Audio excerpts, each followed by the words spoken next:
Welcome to Industrialism and the Origins of the Civil War. Slavery, Class, and Pre-Civil War Tensions. This is Melinda Cole Klein. Solutions regarding African slave emancipation heated up.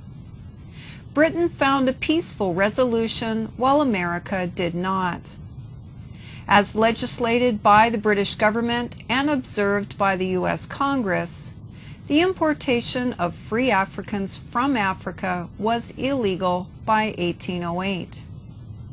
When slave owning ended in the British Empire with the Slavery Abolition Act of 1833, former British slaves remained on their plantations for 7 years as apprentices, after which they could be free to choose the direction of their own livelihoods.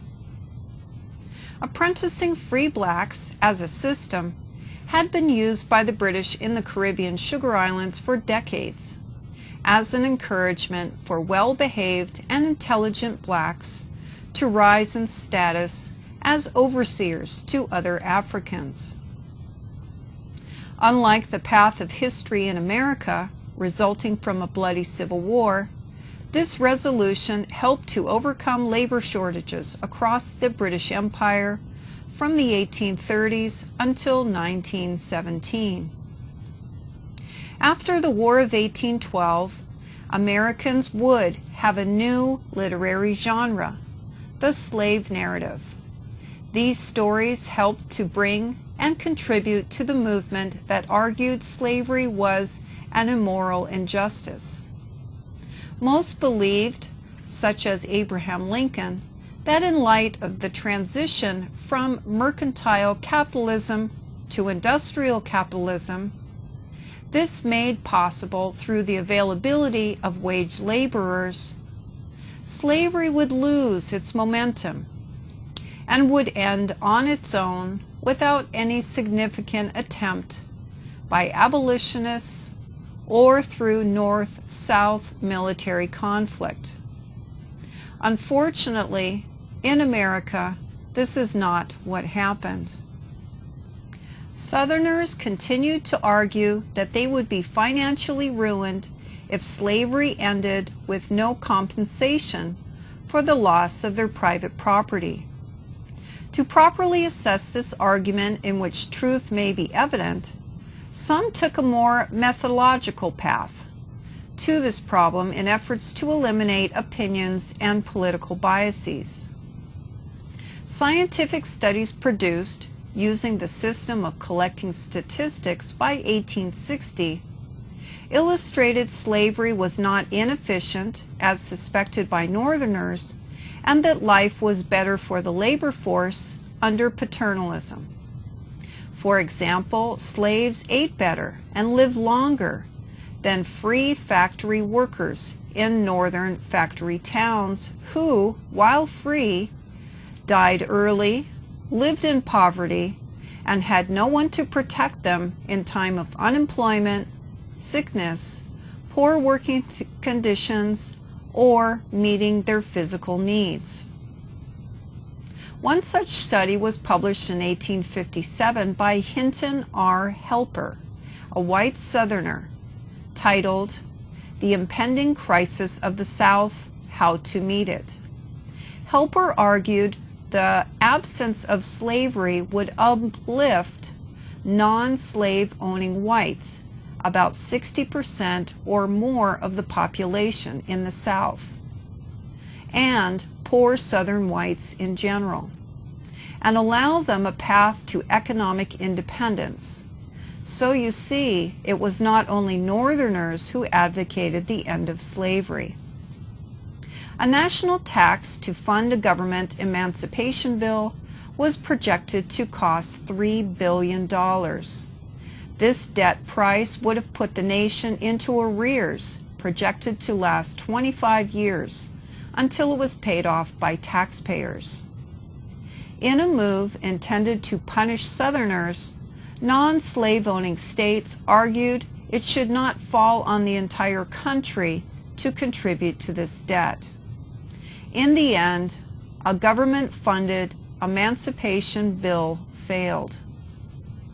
The North and South struggled politically. The white North broke apart lines of class, ethnicity, party, and region.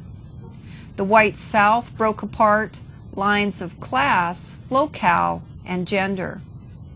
The South viewed the North as aggressive and domineering, with the intent to make the U.S. into a non-slave-owning union in the pursuit of economic gain through a market industrial economy alone. Slave ownership differed greatly. In a white population of about 270,000 in the South, it looked something like this. Most white Southerners, 83%, about 230,000 individuals of the Southern population, owned between 0 and 10 slaves. Of middle-class planters, about 35,000 families or so owned less than 100 slaves. Elite plantation families, about 12,000 families or so in all in the South, owned more than 100 slaves. Influential and wealthy planter masters served as Supreme Court justices, graduated as military cadets from West Point, and dominated politics at home and in Washington. Southern planters were prominent politically. The cultural and economic foundation of a Southern plantation operated as a system of obligations. Father was patriarch, a benevolent caretaker of servants, apprentices, his wife, slaves, and the family's children. He was expected to provide for all their needs and meet all expenses necessary to provide a good home and economy, food, clothing, housing, medical care, and oversee religion. In exchange, he expected from all members total loyalty and service for his protection and care. His wife, children, and workers, including those free and unfree, were expected to be obedient and never to question his authority or decisions.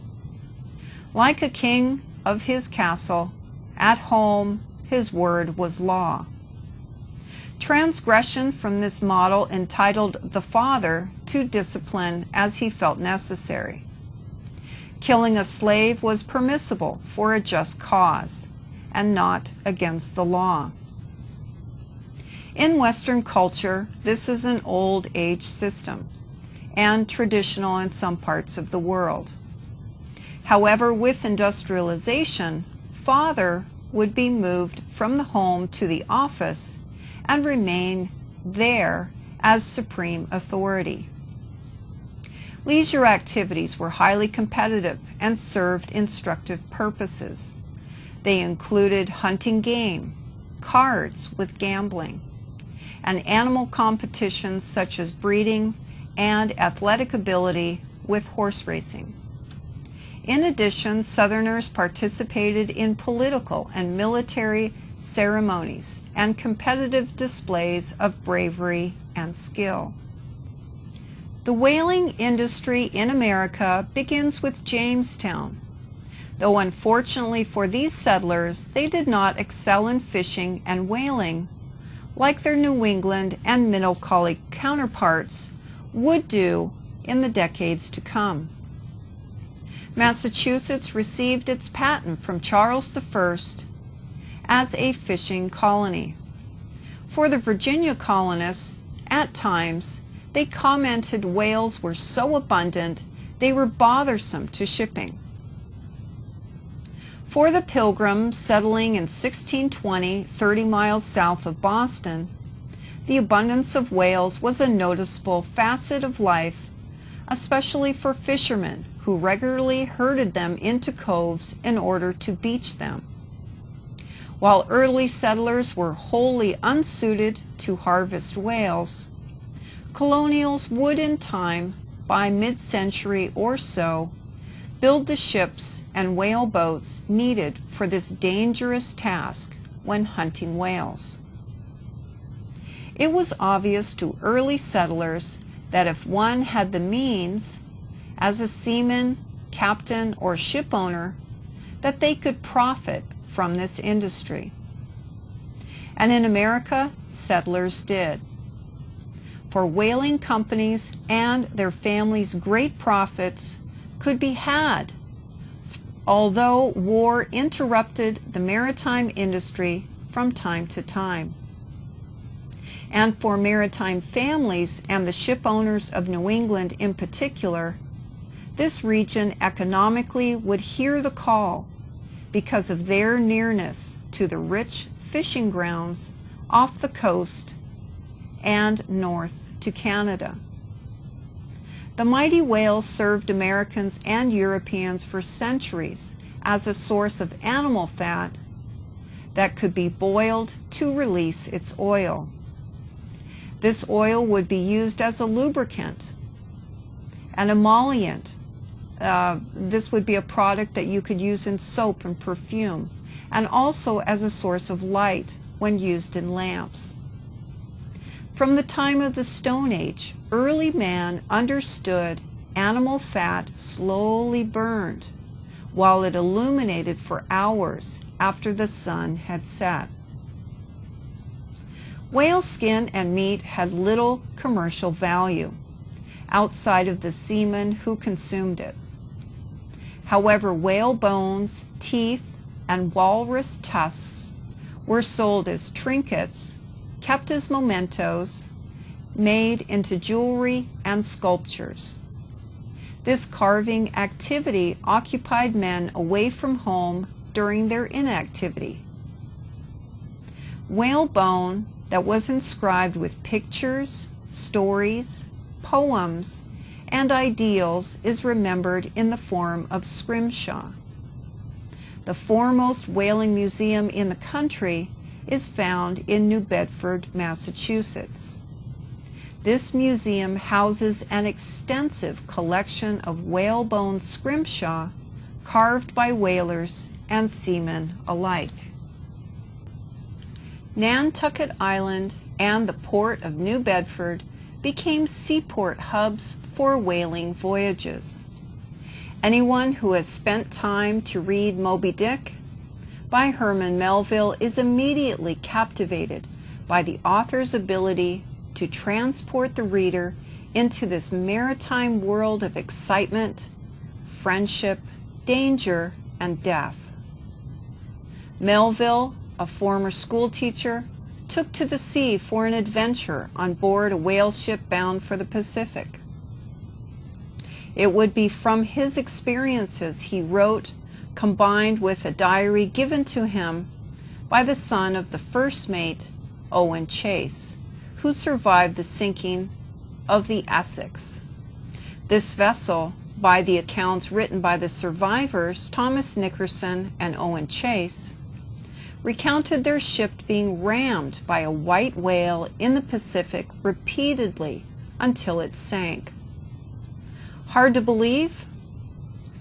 Whether you believe this whale tale or not, the sinking of the Essex inspired Melville to write Moby Dick, the immortalized tale of the unwavering captain and his quest to capture the elusive white whale, or at least die trying. Whalemen wrote about the habits of this creature in songs, journals, and in poems. Whaling offered men to participate in the timeless effort of the hunt, man against beast. Would he prove courageous, or would he fail? This industry tested men and created friendships across diverse backgrounds. With the greater demands for whale oil, American ship captains ventured farther and farther north to the Arctic, south to the Antarctic, and to the Pacific in search for whales. By the American Revolution, New Bedford was best suited as a whaling port to outfit ships and crews, feed its migrant labor force, house seamen looking for jobs and between jobs, and serve as homes for ship captains and ship owners. This industry created a vibrant trade and commerce in New Bedford until the mid-1800s. Whaling voyages, instead of taking weeks or months, began to take years to complete. The longest single whaling voyage on record lasted 11 years. As the whales in the Atlantic Ocean were running short in supply due to American and European voyages, captains of whaling vessels had to sail into the Pacific to aim to meet market demands by candle makers, lamp oil companies, and machine owners. While in the colonial period about 75% of New England whaling crews were white, this labor force after the American Revolution began to attract a noticeable population of American blacks and poor whites, along with foreigners to include Asians, the Inuit from Canada, and Pacific Islanders. This multicultural labor force was in response to lower wages, poor diet, and brutal treatment by ship officers when whaling became a commercial enterprise.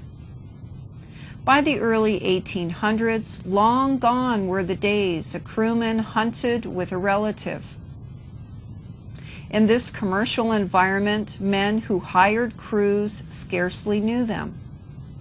Because of the decline in shipboard conditions and pay, men often, like Herman Melville, vanished once they hit a foreign port and signed on to another vessel, hoping for better pay and conditions. After the War of 1812, the nation's maritime industry slowly recovered. While fossil fuels have been around since the ancient period, it would not be until the 1840s when a Scottish inventor was able to distill kerosene from petroleum. This would be the breakthrough that would lead to the decline in the demand for whale oil. So by the late 1850s, petroleum was discovered in Pennsylvania, and this was a boon for Americans. As a lubricant, crude oil, mechanics demanded this cheap whale oil substitute, and this followed true for hurricane lamps that would soon burn kerosene. In time, gas would be added to this list of whale oil substitutes demanded around the world. Kerosene was not only cheaper, but it also burned brighter. Thankfully, by the 1850s, American sources were realized. Combined with the increased costs of whaling voyages and the dwindling number of whales, the discovery of petroleum is what America needed to push forward during the Industrial Revolution. Because it would be the availability of petroleum products that would offer a ready source of lubricants for the mechanized machines needed in manufacturing and also in transportation. This economic transformation affected many aspects of American life. It affected the demand for maritime labor, led to poverty, and contributed to the migration of families from the Northeast to the frontier, or channeled them into factory jobs. Gone were the whaling heroes and the industry that fit well into the American ethos of hard work, self-sacrifice, and determination. In the 1840s and 1850s, male and female abolitionists eagerly sought out and published full-length book accounts of slavery written by runaway slaves themselves. These remembered stories of captivity and escape retold by whites served as instruments in the abolitionist cause to end slavery. By 1850, nearly 100 slave narratives had been published. While articulate blacks authored their own stories, such as Frederick Douglass and Aweluda Equiano, most former slaves used white ghostwriters to tell their stories, who likely changed accounts to produce a good tale. Slave narratives were derived from a three-stage pattern in their stories. It would begin either with an idyllic childhood in West Africa or the relative innocence of childhood on a southern plantation. Aimed at northern white readers, the bulk of the story described in vivid details the brutal oppressions of a captivity and slavery with examples and detail.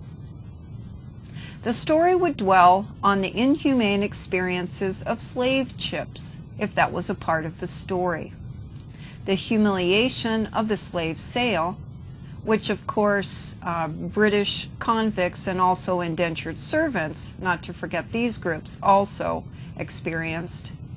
And then of course there would be the breakup of families. In America, African slaves could create family groups, but they had no legal right to them under the law. The story would likely include examples of humiliation, as slaves were likely resistors to their work and white authority at times. So examples were made to onlookers through painful treatment, daily beatings, punishments, and harsh rigors of life on the plantation. In the final stage of the slave narrative, it is likely described a creative and heroic will to survive that included cunning strategies for avoiding work, sassing one's owner, and ultimate reunion with loved ones once freedom was solidified. This would be followed by the slave escape, the benevolences of whites along the way, and once free, adopting a new identity. Finally, the slave story reiterated to readers that as a free black, the former slave acted as an honorable member of society, accepting of their hard-won second-class place within white society, would pursue education through learning how to read and write in conjunction with dedicating one's life to a trade or a wage labor job. Harriet Beecher Stowe was an abolitionist who is credited in writing over 10 books. Her bestseller was a fictional story titled Uncle Tom's Cabin, published in 1852. As background, in 1832, Harriet's family moved to Cincinnati, where her father headed a church school. 4 years later, she married Calvin Stowe, a minister. In time, Harriet became an active member of the illegal Underground Railroad network that hid, fed, and helped to relocate runaway slaves. What this fictional story did, as far as history is concerned, was to play a role in swaying public opinion to support bringing an end to slavery in America. This sentimental novel appealed to people's emotions, not logic, or was it scientifically studied or supported with facts. It offered general claims that if freed, former slaves would live peacefully with whites and be as hard-working as they were. In the South, after the publication of Uncle Tom's Cabin, a number of books appeared as anti-Tom literature. Southerners did not take these comments lying down, or the belief that if slavery ended, they would be financially ruined. Immediately following Uncle Tom's Cabin, a series of books were published that promoted an alternative view of Southern antebellum life on plantations and the stability of their economy. The most famous of these books was The Planter's Northern Bride, published in 1854 by Carolyn Lee Hentz. Unlike other plantation books written from the Southern perspective after 1852, this book was different. Carolyn was born in Massachusetts, but she lived in the South and later moved to Cincinnati like Stowe. Her story criticized not only the abolition movement, but the state and federal governments allowing the continued operation of the Underground Railroad networks that facilitated and accelerated runaway success.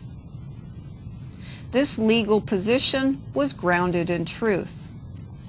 Illegal activities directly violated the amendment that protected private property.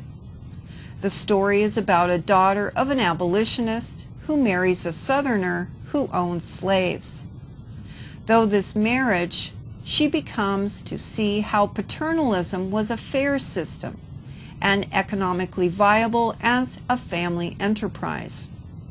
According to the story, the abolitionists sought out to disrupt life by convincing otherwise contented and protected blacks that freedom at any cost, including poverty and starvation through unemployment or menial wages, was better than Southern paternalism. This long-established system offered regular work in exchange for food, obedience, clothing, medicine, protection, a sense of belonging, and regular pace to life without worry. This system required the master, husband, father, or mistress, if the husband or father was dead, to manage and maintain all living on the property in efforts to successfully keep the economy system going. With the rest of the nation transitioning from a mercantilist entrepreneurial economy to forms of a wage labor industrial economy, the institution of slavery, it seems, was on a collision course with the post-colonial economic system advocated by the federal government. You may read from the University of North Carolina at Chapel Hill, The Planter's Northern Bride. You can just Google this online to be able to find the link for this book. And as noted, the university link, as indicated here, the book was received by Northern readers as well, not just by Southern readers. And you should keep this in mind. The Dred Scott case of 1857 was a lawsuit decided by the U.S. Supreme Court ruling that people of African origin, slave or not, could never be citizens of the United States, and that Congress had no authority to prohibit slavery in federal territories. After years of delay and several postponements, the Supreme Court found that, quote, no state, since the adoption of the Constitution, can, by naturalizing an alien, invest him with the rights and privileges secured to a citizen of a state under the federal government, although, so far as the state alone was concerned, he would undoubtedly be entitled to the rights of the citizen and clothed with all the rights and immunities which the Constitution and the laws of the state attach to that character. End of quote. This means that no state can, by any act or law of its own, passed since the adoption of the Constitution, introduce a new member into the political community created by the Constitution of the United States. According to the court, the drafters of the Constitution viewed those of African descent as, quote, beings of an inferior order and altogether unfit to associate with the white race, either in social, or political relations, and so far inferior that they had no rights to which white men was bound to respect." End of quote. Therefore, persons of African origins were deemed non-citizens. This court went on to state that Dred Scott had not been a free man at the time when he had pursued the legality of his claim, even though he had lived for a time with his master in the territory of Minnesota. The court rested on the constitutional grounds in which the Fifth Amendment protects private property.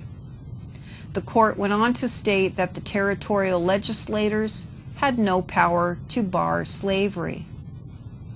The Lincoln-Douglas debates a year after the Dred Scott case was decided by the Missouri Supreme Court, Stephen Douglas, Illinois incumbent senator, Democrat, and Abraham Lincoln, Republican, in their race for a senatorial seat. These are remembered as the Lincoln-Douglas debates.